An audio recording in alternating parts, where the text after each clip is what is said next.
Hello students, मैं Deepika Sarfaraz from Pandit Jawaharlal Nehru कला एवं विज्ञान स्नातकोत्तर महाविद्यालय बेमेतरा में अतिथि सहायक प्राध्यापक के पद में पदस्थ हूँ। आज का हमारा टॉपिक है विक्रय प्रबंधन के कार्य। इससे पहले वीडियोस में विक्रय प्रबंधन क्या होता है, उसकी विशेषता हमने ये सब जानी थी। अब जानेंगे कि फंक्शन क्या है विक्रय प्रबंधन के। तो विक्रय प्रबंधन के कार्य को 3 श्रेणियों में बांटा गया है। पहला है जो सामान्य प्रबंधन एवं प्रशासनिक संबंधी कार्य, दूसरा विक्रय शक्ति के प्रबंधन से संबंधित कार्य और तीसरा है अन्य विविध कार्य। तो पहला सामान्य प्रबंधन एवं प्रशासनिक संबंधी कार्य क्या है उसको जानेंगे। भाई, प्रशासन से जुड़े या आपके प्रबंधन से जुड़ा जो वर्क होता है वो, उसमें पहला है विक्रय योजना। यानी प्रशासन का काम क्या है, जो आपके मैनेजर्स हैं या मैनेजरियल एडमिनिस्ट्रेशन है, उनका क्या काम है। सबसे पहला कि आपको विक्रय योजना बनानी है। सेल्स मैनेजमेंट करना है तो सेल से रिलेटेड योजना बनानी है।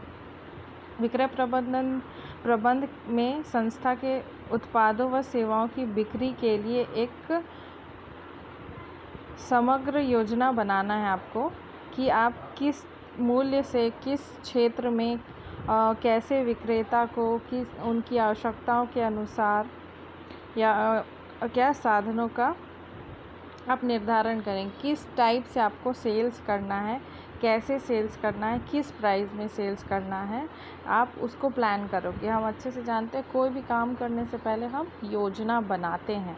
यानी अब सेल्स करने से पहले भी आपको योजना बनाना है अपने उत्पाद सेवा को, किस एरिया, आपका एरिया कैसा है सप्लाई करने का या प्रोडक्ट को बेचने का, उस हिसाब से आप उस प्रोडक्ट का प्राइस निर्धारण करेंगे। और फिर आप के कस्टमर की आवश्यकता क्या है, विक्रय क्षेत्र की आवश्यकता, विक्रयकर्ताओं की क्या आवश्यकता है, यानी जो जो आपके मीडिएटर्स है उनसे उनकी क्या डिमांड है आपसे, या उनको कैसा प्रोडक्ट चाहिए कि वो कस्टमर को सेटिस्फाइड कर पाए, वैसी योजना आपको बनानी है।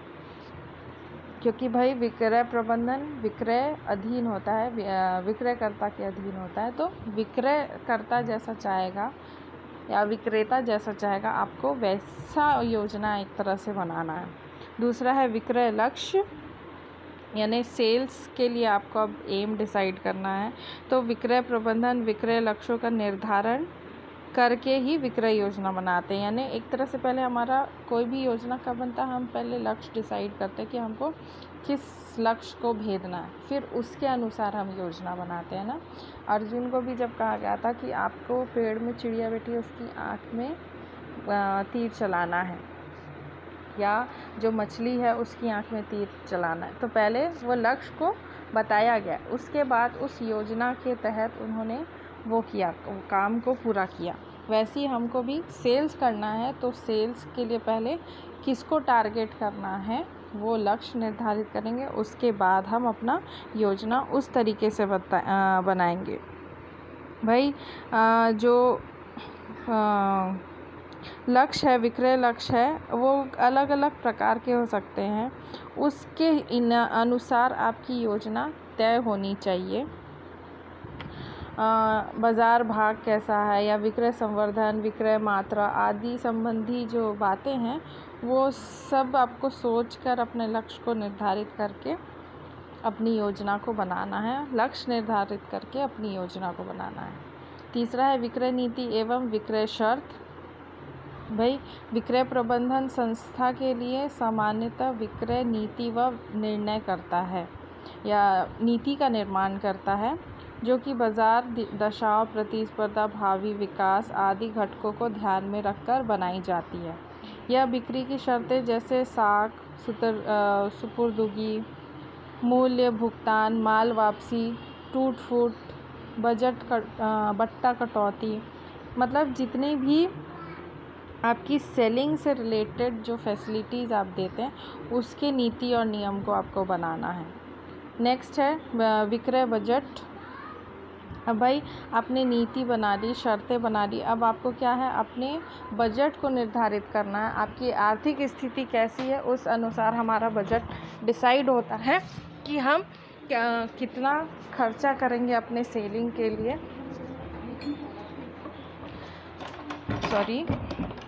कितना खर्चा करेंगे अपनी सेलिंग के लिए, किस टाइप का खर्चा होगा, वो आप इसमें डिसाइड करते हैं। आपका बजट एक तरह से कैसा होना चाहिए, जो विक्रय प्रबंधन जो बनाते हैं वो अपने विभाग के लिए एक तरह से बजट बनाते, ओवरऑल बजट भी बनता है, आपकी संस्था ओवरऑल बजट भी बनाती है। फिर उस बजट के हिसाब से आप अपना बजट तैयार करते हो, क्योंकि हम जानते हैं सेल्स मैनेजमेंट क्या है, एक बड़े संस्था का एक छोटा सा भाग है।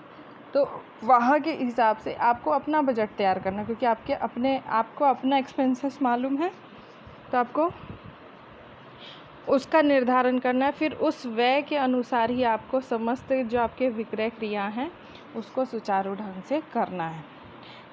नेक्स्ट है विक्रय पूर्वानुमान लगाना। भाई हम कोई भी काम करते हैं उससे पहले एक पूर्वानुमान लगाते, फोरकास्ट लगाते हैं कि हो सकता है कि आगे हमारा प्रोडक्ट जिस हिसाब से हम बना रहे हैं वो कैसा होगा। तो सेल्स में भी हम पूर्वानुमान लगाते हैं। विक्रय पूर्वानुमान विक्रय प्रबंधन का एक महत्वपूर्ण कार्य है, क्योंकि फोरकास्ट करके अगर आप चलेंगे तो जो भी प्रॉब्लम्स आएगी उसको आप बीच में रेक्टिफाई कर सकते हैं।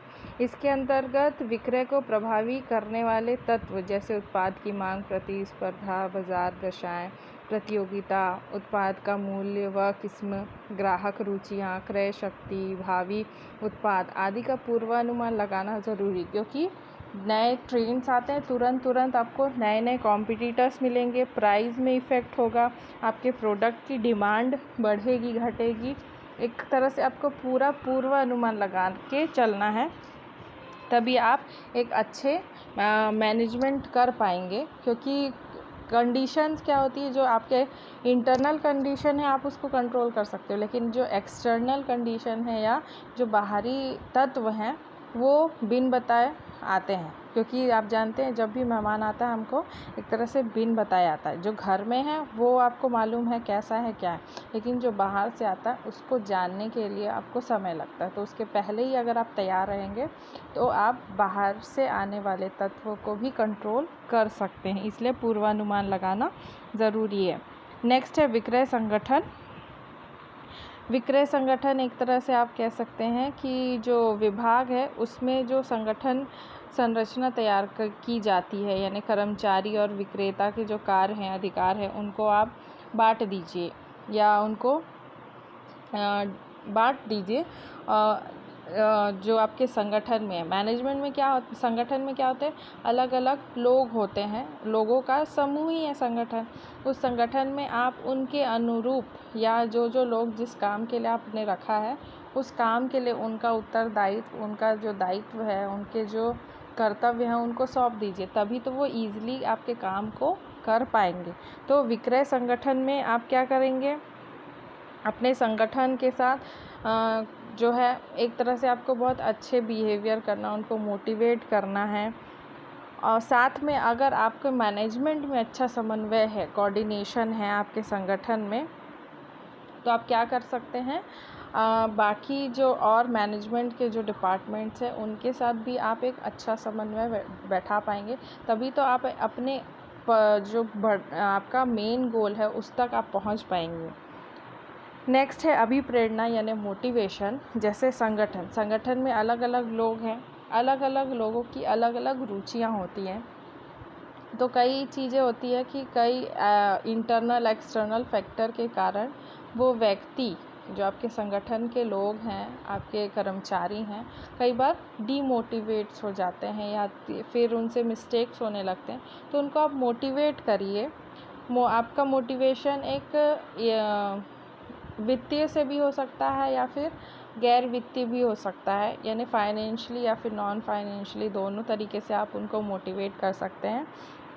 भाई मोटिवेशन आप कैश में उनकी इंक्रीमेंट कर दीजिए, सैलरी में इंक्रीमेंट, वेजेस में इंक्रीमेंट कर दीजिए, या फिर कुछ कैशियर फैसिलिटीज़ उनको एक्स्ट्रा दे दीजिए, या फिर नॉन फाइनेंशियल में आप उनको प्रमोट कर रहे हैं, या तो फिर कोई ऐसी नॉन फाइनेंशियली मतलब बिना पैसे के आप उनको कोई सर्विस प्रोवाइड कर दीजिए।